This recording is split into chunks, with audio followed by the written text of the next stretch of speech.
Production support for Journey Indiana is provided by WTIU members. Thank you. Coming up, bird is the word at Indiana Dunes. We'll fly high over Sugar Creek, visit the Railway Garden at Gabis Arboretum, and take a thrilling ride at Pokagon State Park. That's all on this episode of Journey Indiana.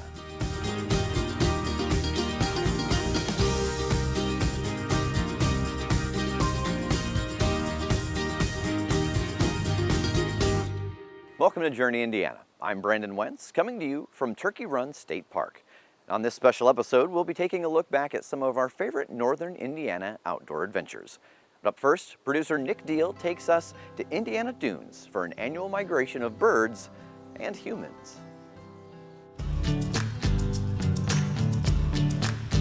Ah, the Indiana Dunes. For most, they're a summer playground full of sand and sun. But for a short while each spring, this popular vacation destination is for the birds. The Indiana Dunes Birding Festival is a celebration of the Indiana Dunes area and all of its migrating birds that are coming through this area. We have over 700 birders that attend this festival, and we really just want to get people together to celebrate that huge flux in migration, over 200 bird species that can come through. The Indiana Dunes Birding Festival, hosted by the Indiana Audubon Society, is timed to coincide with the peak of the spring bird migration here in the Midwest. And while the southern shores of Lake Michigan are a picturesque spot for a get-together, this location wasn't chosen simply for its scenic splendor. So the dunes area is really great for birding because we have a variety of habitats. So we have this woodland area that we're here right now and it's gorgeous. We also have the dunes, of course, because we're right on Lake Michigan. We have lots of wetlands as well and prairies. So these birds migrate they migrate north in the spring and then come back down south in the fall. So right now, of course, we're on spring migration for the festival. Really what happens is they use a lot of the landscape and natural features to navigate to their northern breeding grounds. But because of Lake Michigan, it creates a funnel effect along the flyway. The Indiana Dunes State Park is perfectly situated at the southern tip of Lake Michigan to take advantage of this funnel effect, giving the birders at this festival an opportunity to see thousands of migratory birds across more than 200 species. So the Indiana Dunes State Park Longshore Tower is an awesome migratory hotspot for birds. Because of Lake Michigan and creating that funnel effect with migration, that observation tower sits right on the edge of Lake Michigan, so you can actually see it from the tower. So it almost draws them all in. And right here, right in the dunes at that southern point of Lake Michigan is where they sometimes congregate, maybe for a day or two before they're going to travel either over the lake or around the lake. And so we get these kind of what we call migration fallouts, where tons of birds will just be hanging out in this natural space and just waiting kind of to migrate farther north. So it's awesome birding if you can come one morning on those fallouts. They're just kind of birds everywhere, and it's really great and awesome to share that with people too.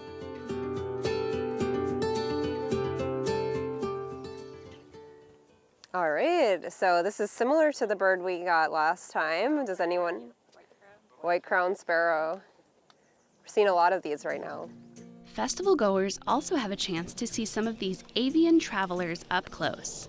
Here, a conservation scientist demonstrates how birds are captured, studied, and their legs banded with identification tags for future research. So Indiana Audubon and the festival bans birds because we want to be able to make the best management decisions, essentially. We want to know where these birds are going and what habitats they're using. What we do with banning is we, of course, catch them in what's called mist nets, and then we put them into these holding bags where they're just alone and not by anything else, so they can kind of like relax and be calm. It's almost like, if you wrap yourself up in a blanket at home just to calm down and relax, so they can have a few seconds. We'll measure their wings, get their weight, record the species and the sex of the bird as well, and then all the participants can watch that and really get kind of an in-depth look at what the research looks like. And then after that, The banders will hold the bird up a lot of times for people to see up close and personal. Who wants to let this bird go? And then they'll also a lot of times let the public or let the participants release the bird so they can hold them in their hand for a few seconds before it flies away, of course. When they go back into the wild, they might be caught at a different banding station somewhere else, maybe let's say in Canada, for example. And so when that banding station catches our bird, let's call it, then that banding station will record it on the bird banding website, and then we can see where that bird migrated to, of course, and then if it's using different habitats or what type. So it just gives us a broader picture of where these birds are going and what areas they're using so that we can, better help them and better conserve these natural spaces. While the Indiana Dunes Birding Festival is certainly a perfect place to build a closer bond with our feathered friends, for many, nurturing the human connections that are made here is equally important. There are 700 people here that all really love birds and get enjoyment from it and love to do that. And it's kind of like, when you have a hobby, it's fun to share that hobby with other people and connect with others. So it's not just about finding the birds and enjoying their beauty, but it's, sharing that with other people. It's going to the socials or out on the tours and talking about, oh, hey, I saw this Virginia rail one time, or, oh, did you see that solitary sandpiper that was over here, and just really getting that sense of community. And so really it's just bringing people in to celebrate this large expanse, this large diversity of birds and habitat, and then of course getting people together to share in that joy as well. A bird just flew right in your shot. Did you see it? Yeah, it went poof. Really? Yeah, you'll have to. It flew, just about hit me. A really close encounter with nature there. And as you can see, shooting a show on location outdoors can be a bit unpredictable. But one thing you can count on is the quality programming you get from WTIU every day. But that is only possible through viewer support. Award-winning programs like Journey Indiana, Indiana News Desk, our ever-growing lineup of locally produced documentaries, along with PBS favorites Nature, Nova, and Antiques Roadshow, it's all here because of the investment by our members, viewers just like you. We encourage you to reach out now. Call 800-987-9848 or go to WTIU.org/donate, or you can hit the QR code on the screen. And when you do, we have some great ways to show our gratitude. Here's more. Journey Indiana travels our state, showcasing the people, places, and things that make Indiana home. This valuable local resource is only made possible by viewers like you.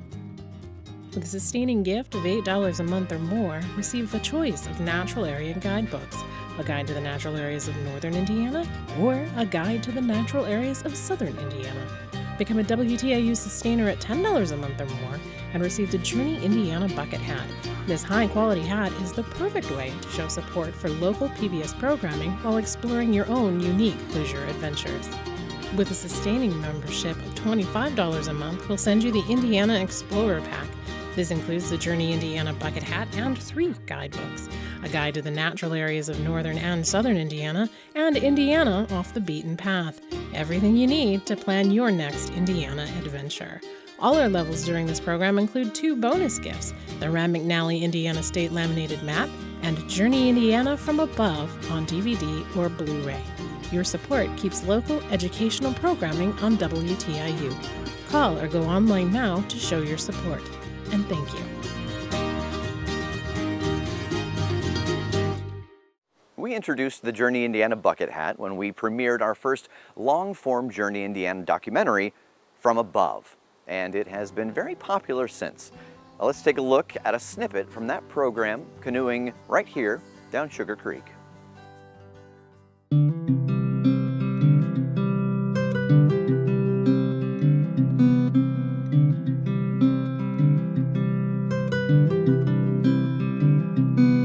Another way, some might say the best way, to see many of Indiana's covered bridges and unique natural attractions is from the water.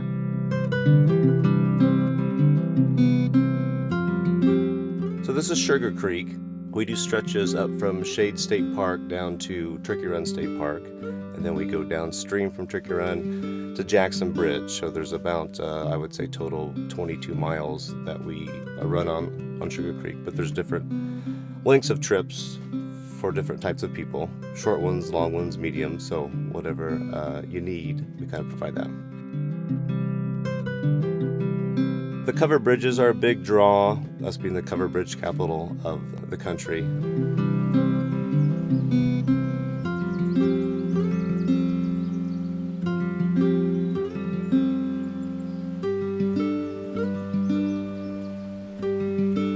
But Turkey Run and Shades are unique with the rock formations, the sandstone bluffs that you just don't get anywhere in the Midwest.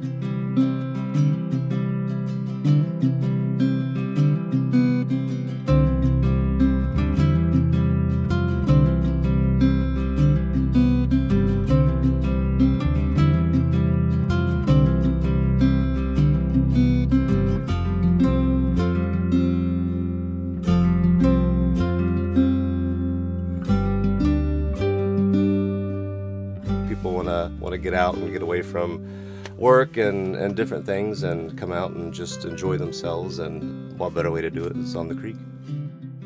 My dad started the company back in '83. It's a family business, so I grew up here. I have a sister that helps out with it now, so we've kind of, the next generation has taken over. I just loved as a kid just being outside, being on the creek, catching fish, skipping rocks, and I went away for a while and found out that there's nothing out there that I enjoy more than this place, so I kind of came back and doing it now.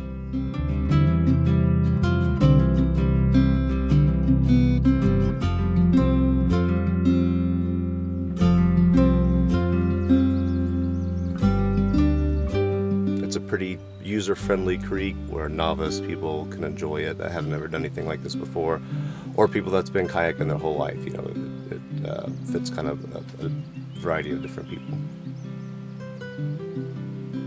So our goal is to provide fun outdoor recreation for a variety of ages and people to get out and have some fun and see the outdoors and get a unique perspective of kind of one of the prettiest areas in Indiana.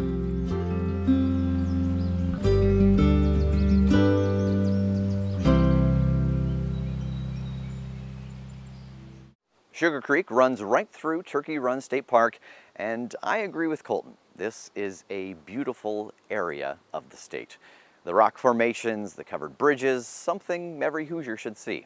Now, we bring you these sights, sounds, and stories in each episode of Journey Indiana, and it's all made possible by viewers like you. As I mentioned, this story was taken from Journey Indiana from Above. This visually stunning hour-long documentary takes us high above locations all around our great state, including well-known destinations such as Indianapolis, Columbus, Evansville, and French Lick, Spring Mill, Brown County, Clifty Falls, and McCormick's Creek State Park also make an appearance.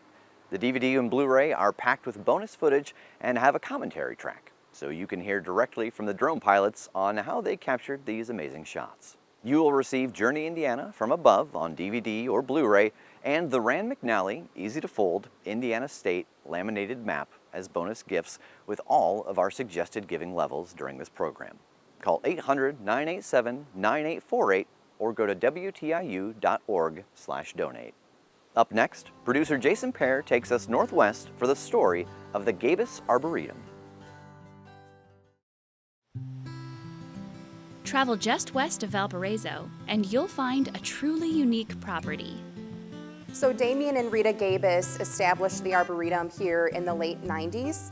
They opened it to the public as a place to conserve green space here in Northwest Indiana as they saw the encroachment of development around the area, the homes being built. They actually planted thousands of these trees themselves. They restored the wetland area, they planted the prairie. The Gabis Arboretum is a 300-acre oak preserve full of hiking trails and places to just relax. If it sounds or looks familiar, you might just know it by a different name. Last year in 2018, they decided to gift the Arboretum to Purdue University Northwest. And so to honor that gift, the name was changed from Tall Tree Arboretum and Gardens to the Gabis Arboretum at Purdue Northwest. No matter the name or the reason, folks have been traveling here for years. We serve anywhere from 20,000 to 50,000 visitors annually. Typically they're from the Northwest Indiana region, but we also get visitors from Chicago and then actually all over the world. They come for a variety of reasons. It's always different. People come because we're dog friendly, so they'll come to walk their dogs. We have some that are interested in the gardens in particular. We also have birding groups that come out. We have some live animals here on the property as well, so they'll come and care for the animals. They also come for the Railway Garden. Oh, it is definitely the largest outdoor railway garden display in the Midwest. One of the largest in the country, from what I've been told. We got 3,000 feet of track that's laid out there. We got 850 tons of rock that was brought in from Missouri. The vegetation, the miniatures and dwarf, stay in scale with the trains and the vignettes that we have set up. We'll have up to 11 trains running at one time. Every day we have a different set go out. What we tried doing is telling the story of this country from the 1860s to the 1920s. That's accomplished with remarkably detailed vignettes scattered throughout the garden. Each one tells a story of the country, starting with the Transcontinental Railroad.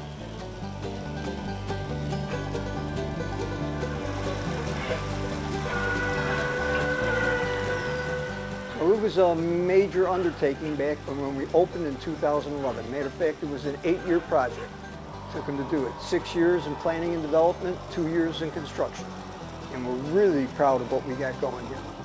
The Railway Garden's biggest event takes place in October, when western towns become ghost towns. Nothing scary, but stuff that you'll come in and laugh and have a good time. And weather permitting, the trains will still be running the 3 weekends before Christmas. And even if the weather doesn't cooperate, you might just find Santa Claus in the lobby. It's all done by volunteers. It's a group of gentlemen and a few ladies that come in here and take these trains apart, put them back together, and make this so that we can run it without having to purchase new trains every year. We're really enjoying what we're doing. And the train garden's not the only attraction that relies on volunteers. They do everything from running the trains in the Railway Garden to gardening here in the manicured areas and working the events and everything. So we couldn't do it without the volunteers. My favorite part of the Arboretum is finding that quiet place and it happens to typically be on our wetland area. We have a structure there called Window on the Wetlands. It's a beautiful wooden structure that you can sit and just watch the wildlife on that wetland area. That's my favorite thing to do whenever I get a chance. And if you get a chance, the 300-acre Gabis Arboretum at Purdue Northwest is definitely worth checking out. Did you know you can watch past episodes of Journey Indiana anytime? It's very simple. Download and install the PBS app on your smart TV or streaming device, and you'll have access to all seasons of Journey Indiana, episodes of Indiana News Desk, the digital series Flyover Culture, and a large selection of locally produced documentaries, plus news and recently aired programs from PBS. With a qualifying membership to WTIU, you'll unlock access to even more entertainment with WTIU Passport. Travel programs from Rick Steves and Samantha Brown, cooking shows from Cook's Country and Lydia's Kitchen, not to mention your favorite masterpiece dramas and documentaries from Ken Burns. Here's more about our most popular benefits. If you're looking for trustworthy news, out-of-this-world science programs, and the best drama on television, simply download the PBS app. It's free and available right now on your phone, tablet, Apple TV, Roku, or nearly any connected device. Download for free and watch the PBS and WTIU shows you love whenever you want. You'll have on-demand access to PBS NewsHour, Frontline, the newest drama from Masterpiece, and so much more, like our fan-favorite locally produced shows, Journey Indiana, Indiana News Desk, and a collection of WTIU's award-winning documentaries. If you're interested in even more amazing dramas and a larger library of programs, your qualifying contribution to WTIU will give you access to WTIU Passport, an added benefit of membership, available through the PBS app. Whether you're binging your favorite shows or discovering the new programs everyone is talking about, it all starts with your contribution to WTIU. Support your local PBS station, WTIU, become a sustaining member, and enjoy your favorite shows anytime and anywhere. If you give now as a $10 monthly sustainer during this broadcast, you can request the Journey Indiana bucket hat. You'll also receive these great bonus gifts: the Rand McNally Indiana laminated map and Journey Indiana from Above on DVD or Blu-ray. This monthly sustaining gift will also qualify you and your family for WTIU Passport. Not every Hoosier outdoor adventure happens in spring or summer. Producer Jason Pear takes us to Northeast Indiana for a winter tradition that dates back over 90 years, the Pokagon State Park Toboggan Run.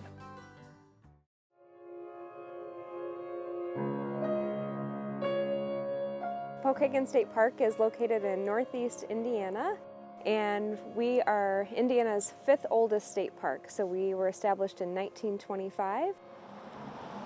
We're about 1,200 acres, and we're kind of known as Indiana's winter playground since we are so far up north.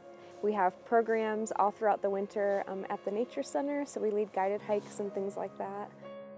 And when the lake is frozen, people enjoy ice fishing and ice skating. The toboggan run is probably our most popular winter feature. So in the 1930s, the Civilian Conservation Corps came to Pokagon State Park to build a lot of our structures and put in roads and trails. And those young men who were working here, they were 18 to 25 years old.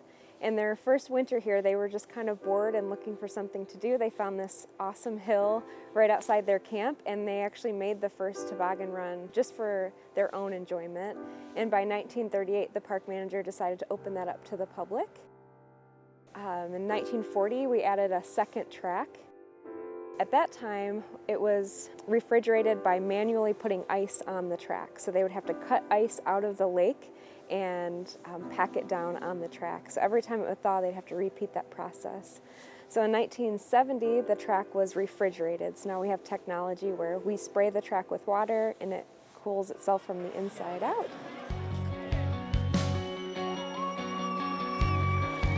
So you walk your sled up to the top of the tower. Our staff up there will help seat you in the toboggan. They'll kind of go over the rules with you. All right, guys, no leaning, no reaching, no waving. If you lose something like a hat, let it fly. We will get it for you and stay seated till the sled comes to a stop. Got it? Got it? And then they send you down. You're going to go down a 1/4 mile track. From the top of the tower to the end of the track, there's about a 90-foot vertical drop. So you're on the toboggan for 20 to 30 seconds. And usually average speed's about 35 miles an hour. I always compare it to a roller coaster in the wintertime, so you kind of have that butterflies in your stomach when you're right at the top and you're looking down and you can see that first big drop.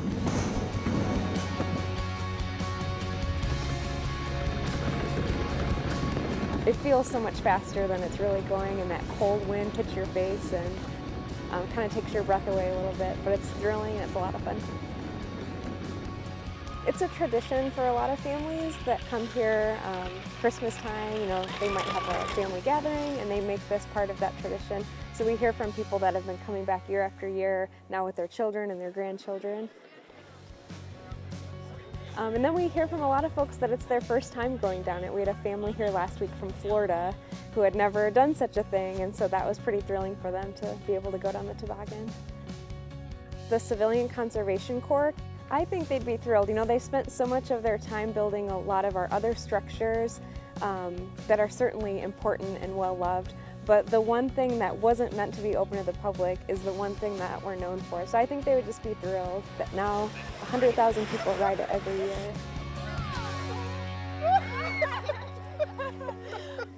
Oh God, that was a ton of fun. I love traveling the state and bringing you these stories not only documenting the sights and sounds, but the people and the history of our great state. It's not something that would be particularly profitable for commercial media outlets to produce, but they are stories that deserve to be told. That's where you come in. Support Journey Indiana and all the programs you and your family enjoy on WTIU right now. Give with a monthly sustaining donation of $25 and we will send you the Indiana Explorers Pack. This includes 3 great guidebooks, a guide to the natural areas of northern Indiana and southern Indiana, plus Indiana Off the Beaten Path. And what I love about this book is it's broken down county by county so you can discover places near where you live or as you travel throughout the state. Call 800-987-9848 or go to WTIU.org/donate. And a reminder, give during this broadcast and you'll receive 2 bonus gifts. Take a look. Journey Indiana travels our state, showcasing the people, places, and things that make Indiana home. This valuable local resource is only made possible by viewers like you. With a sustaining gift of $8 a month or more, receive a choice of natural area guidebooks, a guide to the natural areas of northern Indiana, or a guide to the natural areas of southern Indiana. Become a WTIU sustainer at $10 a month or more and receive the Journey Indiana bucket hat. This high-quality hat is the perfect way to show support for local PBS programming while exploring your own unique leisure adventures. With a sustaining membership of $25 a month, we'll send you the Indiana Explorer Pack. This includes the Journey Indiana bucket hat and 3 guidebooks, a guide to the natural areas of northern and southern Indiana, and Indiana Off the Beaten Path. Everything you need to plan your next Indiana adventure. All our levels during this program include 2 bonus gifts, the Rand McNally Indiana State Laminated Map and Journey Indiana from Above on DVD or Blu-ray. Your support keeps local educational programming on WTIU. Call or go online now to show your support. And thank you. Well, thank you for joining us on this special Journey Indiana. If you took the time to join or increase your existing support during this program, thank you. And if you haven't yet, there's still time to give.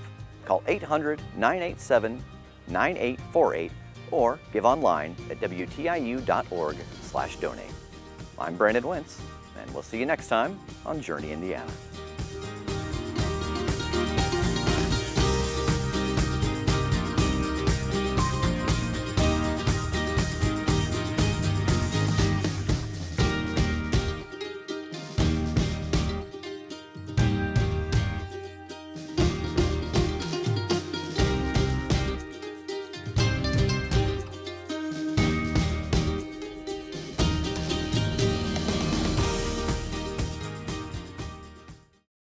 Production support for Journey Indiana is provided by WTIU members. Thank you.